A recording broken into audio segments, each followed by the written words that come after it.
Bapak, Ibu, Saudara, sampailah kita pada pilar doa keluarga bagian yang terakhir, permohonan. Sesuatu yang kita tunggu-tunggu tentunya.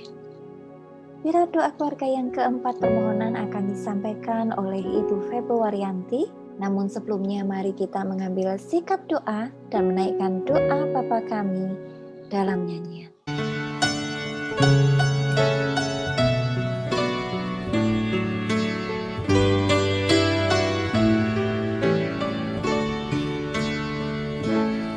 Bapa kami yang ada di sorga, dikuduskanlah nama-Mu, datanglah kerajaan-Mu, jadilah kehendak-Mu di bumi seperti di sorga. Beri kami hari ini makanan yang secukupnya. Ampuni salah kami seperti kami ampuni yang bersalah pada kami. Jangan bawa kami dalam pencobaan, melainkan lepaskan kami dari yang jahat. Sebab Kaulah yang punya kerajaan dan kuasa dan kemuliaan sampai selama-lamanya.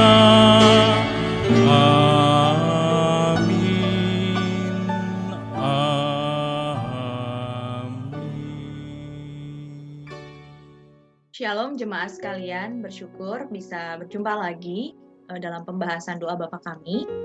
Nah, kali ini kita akan membahas mengenai permohonan. Nah, Bapak Ibu Saudara sekalian, pernah nggak berdoa kepada Tuhan tetapi bingung apa yang didoakan? Atau mungkin doa yang kita katakan kepada Tuhan itu salah atau tidak tepat. Nah, Tuhan Yesus di dalam bagian ini akan menjelaskan hal-hal seperti apa yang bisa kita minta kepada Tuhan. Jemaat sekalian, pada hari ini kita akan membahas di bagian keempat, yaitu supplication atau permohonan, yang merupakan bagian terakhir dari doa Bapa kami. Nah, permohonan itu sebenarnya adalah doa dengan benar yang mencakup permohonan untuk diri sendiri dan orang lain. Nah, kalau dari kita, begitu ya, kita lebih sering memohon untuk diri kita sendiri atau untuk orang lain. Nah, di dalam permohonan ini Tuhan Yesus menekankan bahwa kita tidak hanya berdoa untuk diri sendiri, tetapi juga orang lain. Ini adalah poin yang sangat penting ya. Kemudian, doa ini juga ditujukan kepada Tuhan. Karl Barth mengatakan, prayer is not prayer if it is addressed to anyone else but God. Jadi, doa kita itu bukan doa kalau ditujukan untuk yang lain. Tetapi doa kita akan menjadi doa ketika kita tujukan kepada Tuhan. Nah, kita ingat ya, bahwa orang-orang Farisi itu pernah berdoa, itu tidak ditujukan kepada Tuhan, tetapi ditujukan kepada orang-orang di sekitar mereka. Mereka ke pasar-pasar, mereka ke tempat-tempat ramai, mereka akan menengadahkan tangannya, dan akan berdoa keras-keras supaya dilihat orang. Nah, itu bukan doa. Jadi itu cari muka ya, seperti itu. Nah, kalau doa itu sebuah permohonan kepada Allah. Kita tujukan kepada Allah. Kita ingat pemungut cukai yang merasa dirinya berdosa, dia berdoa kepada Allah, dia penuh hormat. Karena dia tahu dia sangat berdosa, bahkan dia nggak sampai berani ya mungkin menatap ke langit begitu. Jadi dia benar-benar doa itu ditujukan kepada Tuhan. Nah, sama halnya seperti yang Kalbar katakan ini. Jadi doa kita itu ditujukan kepada Tuhan. Bukan untuk dilihat orang, bukan supaya kita kelihatan baik, kelihatan rohani. Nah, bukan seperti itu. Jadi ditujukan kepada Tuhan. Ini poin yang sangat penting, prinsip yang sangat penting dalam permohonan di dalam doa Bapa kami ini. Nah ini ya, jadi Allah ini siapa? Allah yang menciptakan segala sesuatu. Dan kita manusia di bumi permohonan kita ditujukan kepada Allah, Allah Bapa yang di surga. Ini adalah hal yang luar biasa karena kita manusia di bumi kan penuh dosa. Tetapi kita diberi hak istimewa untuk memohon kepada Allah, Allah yang hidup, Allah yang maha tinggi. Jadi ini adalah suatu hak istimewa, apalagi kita sebagai orang percaya bisa memohon kepada Allah. Kita ingat ya, waktu zaman Israel itu, imam besar itu kan tugasnya memohon dosa untuk rakyat, maksudnya orang-orang Israel ya, setiap tahun begitu ya. Jadi harus ada perantara. Nah, itu zaman itu. Jadi kalau misalnya kita berdosa, kita memohon ampun, nah itu harus melalui imam besar. Dan itu nggak boleh sembarangan begitu ya. Imam biasa nggak bisa, harus imam besar begitu. Dan itu ada ruangan Maha Kudus begitu. Nah, sementara kita punya hak untuk itu karena Tuhan Yesus yang sudah menjadi perantara kita, yang sudah menebus kita, sehingga kita boleh layak gitu memohon kepada Allah yang Maha Tinggi. Dan Alkitab juga mengatakan bahwa istilahnya tidak ada batasan gitu ya, minta aja begitu, minta aja memohon kepada Tuhan begitu. Tidak ada istilahnya kita harus bagaimana gitu, tapi prinsipnya adalah kita memohon kepada Allah. Kita harus ingat ya, memohon kepada Allah yang Maha Tinggi. Seperti itu. Jadi ini suatu hak istimewa yang Allah berikan. Nah, isi permohonan ini ada dua hal yang sangat menarik. Yang pertama itu berkaitan dengan Allah, yang kedua berkaitan dengan manusia. Nah, ini menarik sekali. Jadi ketika kita berdoa itu suatu bentuk relasi kita dengan Allah dan juga dengan sesama kita begitu. Ini hal yang sangat penting sekali dan itu kan memang sudah Allah nyatakan ya dalam firman-Nya. Di dalam bagian ini permohonan itu berkaitan dengan Allah dan kehormatannya. Memang pada awal-awal gitu kan dijelaskan mengenai adorasi gitu ya. Itu tidak hanya sekedar kita bagian adorasi itu tidak hanya sekedar tentang adorasi aja, tetapi di situ ada permohonan, yaitu mengingatkan kita memohon kepada Allah yang Maha Kudus. Nah, kita ini sedang memohon kepada Allah yang Maha Kudus. Dan juga tentang kewajiban kita untuk berelasi dengan Allah. Gitu. Nah, ini hal yang sangat penting. Nah, kita melihat juga di dalam Matius 6 ya, carilah dahulu kerajaan Allah dan kebenarannya, maka semuanya akan ditambahkan kepadamu. Jadi penting sekali mencari Allah dan kehendaknya. Jadi ini suatu yang yang berhubungan gitu ya. Ketika kita berdoa, itu tuh ada kaitannya. Makanya di dalam doa Bapa Kami ini juga membahas tentang kerajaan Allah, seperti itu. Karena ketika kita memohon, itu kita sedang memohon kepada Allah yang kudus, dan kita sedang berelasi dengan Allah, ya. Dan kita juga memohon mengenai kerajaan Allah, ya. Kemudian yang kedua adalah mengenai berkaitan dengan manusia. Di sini tadi saya sudah jelaskan bahwa permohonan kita itu tidak hanya untuk diri sendiri, tetapi juga untuk orang lain. Nah, kita ini siapa gitu ya? Kita ini siapa sih sampai kita boleh gitu ya? Boleh meminta kepada Allah yang kudus. Kita ini adalah orang yang seringkali nggak taat, berdosa, mengecewakan Tuhan. Tetapi Tuhan mau gitu ya untuk kita itu memohon kepadanya. Memohon kepada Tuhan dan juga untuk sesama kita. Jadi ini hal yang sangat penting apalagi di dalam keluarga begitu ya. Kita tidak hanya memohon untuk diri kita sendiri, tetapi juga untuk anggota keluarga kita. Kemudian yang menarik adalah dikatakan di situ ada kalimat makanan yang secukupnya. Jadi Bapak Ibu Saudara sekalian, makanan adalah kebutuhan dasar. Makanan adalah kebutuhan dasar. Dan meminta makanan yang secukupnya ini mengajarkan supaya kita itu tidak khawatir ya mengenai kebutuhan hidup kita dan mengandalkan Allah dari hari ke hari. Tapi bukan berarti kita itu tidak bekerja, bukan ya. Tetapi kita itu ketika makan, ketika diberkati Tuhan, kita itu benar-benar ingat itu dari Tuhan. Jadi don't take it for granted ya. Ya aku udah layak kok, aku udah memang seharusnya dapat ini gitu, sehingga kita tidak bersyukur. Jadi benar-benar mengajarkan kita bagaimana kita mengandalkan Allah, bagaimana kita bersyukur. Kemudian ampunilah kami akan kesalahan kami. Nah, ini yang menarik karena dengan sesama ini Allah mengajarkan ya tentang relasi begitu ya. Tadi tentang makanan, sekarang tentang relasi. Jadi kita dengan orang lain itu butuh namanya pengampunan ya. Kita sering salah, kita sering melakukan kesalahan dengan sesama kita. Nah, di sini ada hal yang menarik karena selama hidup kita orang-orang yang berpotensi melukai kita adalah orang-orang terdekat begitu, karena kita sering berelasi, sering komunikasi dengan mereka. Jadi pengampunan ini menjadi sesuatu yang penting karena kita sama-sama orang yang lemah, sama-sama berdosa, sama-sama memiliki kelemahan yang dengan masa lalu dan sebagainya. Jadi pengampunan menjadi sesuatu yang penting.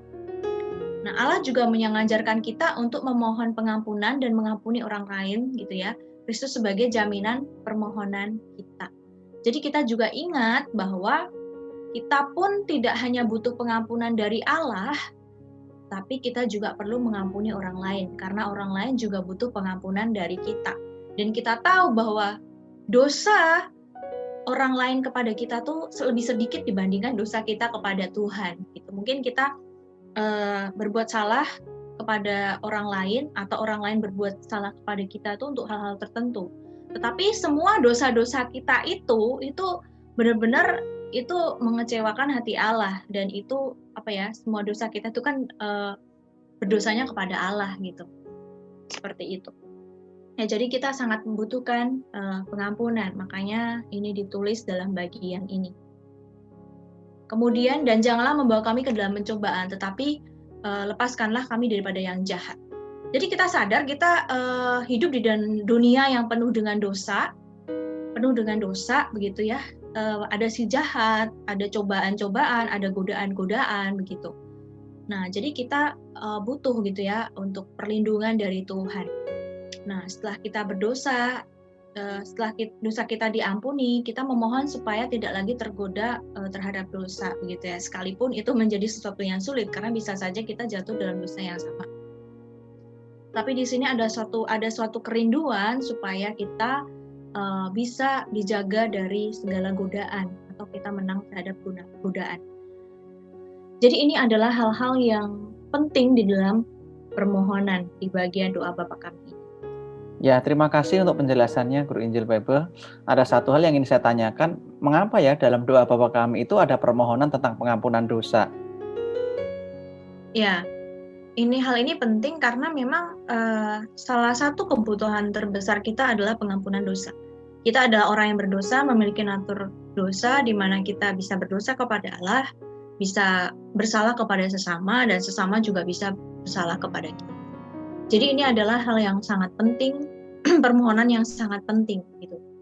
Oleh sebab itu, pengampunan dosa ya kita minta dari Allah. Kemudian juga mengampuni sesama kita. Jadi ini merupakan kebutuhan yang dasar ketika kita berelasi kepada Tuhan maupun kepada sesama. Kita adalah orang-orang yang butuh relasi itu dipulihkan. Kita adalah orang-orang yang butuh pengampunan dosa. Ya, terima kasih untuk penjelasannya. Saya mau nanya, Bu, apakah permohonan kita dalam doa Bapa Kami dapat mengubah hati Allah? Oke, pertanyaan yang baik. Tidak, karena ya apa yang Allah tetapkan ya kita tidak bisa ubah. Tetapi yang berubah adalah diri kita. Apa sih yang berubah? Ya, kita lebih hormat kepada Allah. Karena di dalam doa Bapa Kami kan ada permohonan, ya, menghargai kekudusan Allah, kehormatan Allah. Kemudian yang berubah ya hati kita gitu. Kita percaya kepada pemeliharaan Allah untuk makanan. Dan juga hati kita juga semakin dipulihkan gitu ya. Karena ternyata Allah itu juga mengampuni dosa kita. Dan di situ juga ada permohonan kepada Allah. Jadi harusnya yang berubah itu adalah iman kita. Ya, kita harusnya iman kita semakin kuat seperti itu. Dan yang berubah adalah sikap hati kita kepada Allah. Ya, mengenai pembahasan soal permintaan kebutuhan jasmani tadi, Bu. Mengapa dalam doa Bapa Kami dibahas tentang berikanlah kami makanan? Padahal kan kita setiap hari cukup makan. Setiap hari kita juga bisa makan. Apakah ini masih perlu kita berdoa minta makanan? Padahal kita tiap hari nggak kekurangan makan. Apa ini hanya menjadi doa orang yang memang kekurangan makan? Iya, pertanyaan bagus ya. Karena kan ini ditujukan juga untuk semua orang percaya ya. Saya pikir bukan hanya untuk orang yang mungkin miskin atau merasa miskin begitu secara keuangan. Tapi juga untuk setiap kita gitu ya, setiap kita yang sudah percaya kepada Tuhan Yesus. Karena kita menyadari adalah makanan ini kan dari Tuhan. Sekalipun kita beli dengan uang kita, dengan pekerjaan, dengan usaha kerja kita, tapi kan misalnya buah gitu ya, buah atau tanaman atau bahan-bahan yang Allah kan yang menumbuhkan, Allah kan yang menciptakan. Jadi kita kayak sadar diri gitu bahwa itu adalah pemberian Allah sebetulnya. Ada rasa syukur dan juga percaya akan pemeliharaan Allah. Sekalipun mungkin ada saja kan orang-orang yang merasa punya banyak uang, bisa makan yang mungkin harganya jutaan gitu, mungkin keluar negeri hanya untuk makan seperti itu. Jadi hal itu justru menjadi istilahnya challenge gitu loh. Bagaimana dia mensyukuri ya, meminta makanan setiap hari. Padahal mungkin dia sangat gampang atau mudah sekali menggunakan uang yang berjuta-juta untuk makan. Jadi ini adalah satu respon iman ya, bahwa makanan itu adalah dari Tuhan, Sang Pencipta. Bu, terima kasih untuk penjelasannya. Saya jadi mikir, kira-kira relevansinya apa aspek permohonan ini dalam bulan keluarga GKI Pakuwon? Ya, kita kan tahu bahwa sebagai orang Kristen atau orang percaya yang memiliki keluarga kita kan tidak hanya sekedar saya berkeluarga, tetapi kan keluarga merupakan sesuatu yang dibentuk oleh Allah sendiri yang memiliki makna rohani. Jadi ketika kita memohon kepada Allah, ya itu menunjukkan bahwa keluarga kita ini ya sedang berelasi dengan Allah, sedang memohon kepada Allah yang memelihara, Allah yang memulihkan relasi. Kita juga hormat kepada Allah, gitu. Dan kita tahu Allah juga akan memberkati keluarga-keluarga orang percaya seperti itu ya.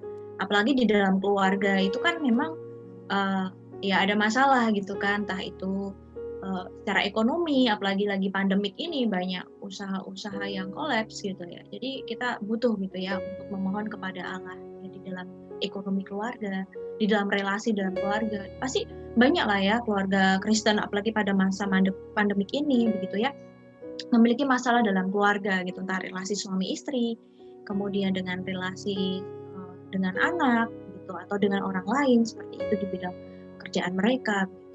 Jadi doa Bapa Kami ini khususnya permohonan sangat relevan. Tadi kan mengenai kebutuhan hidup dan juga relasi dengan orang lain.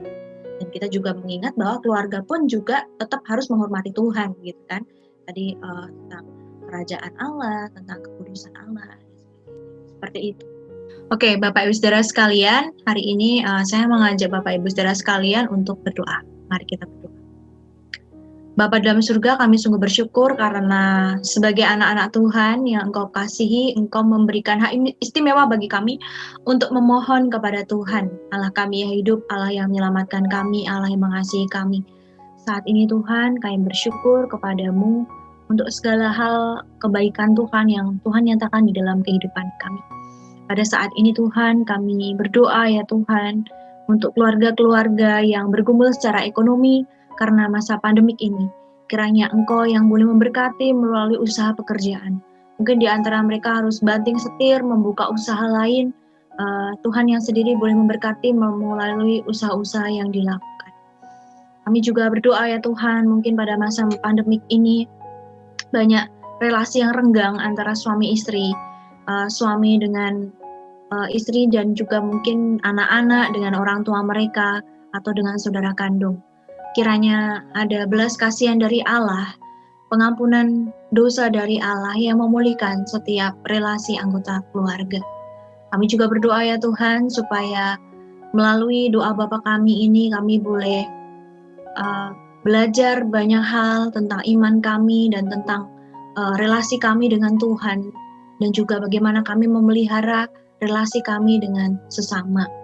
Kiranya Engkau yang terus menolong juga pelayanan di dalam GKI Pakuwon, supaya Tuhan terus pimpin, Tuhan terus menyertai setiap orang-orang yang berbagian di dalam pelayanan. Yang biarlah Tuhan sendiri yang boleh memberkati, menolong, dan memberikan kekuatan. Terima kasih ya Tuhan, untuk hari ini dan untuk setiap berkat-berkat Tuhan yang Tuhan nyatakan. Di dalam nama Tuhan Yesus Kristus, Allah kami yang hidup, kami berdoa. Amin. Terima kasih Ibu Febe untuk malam ini, untuk materi yang sudah dibagikan. Saya yakin bisa memberkati kita semua.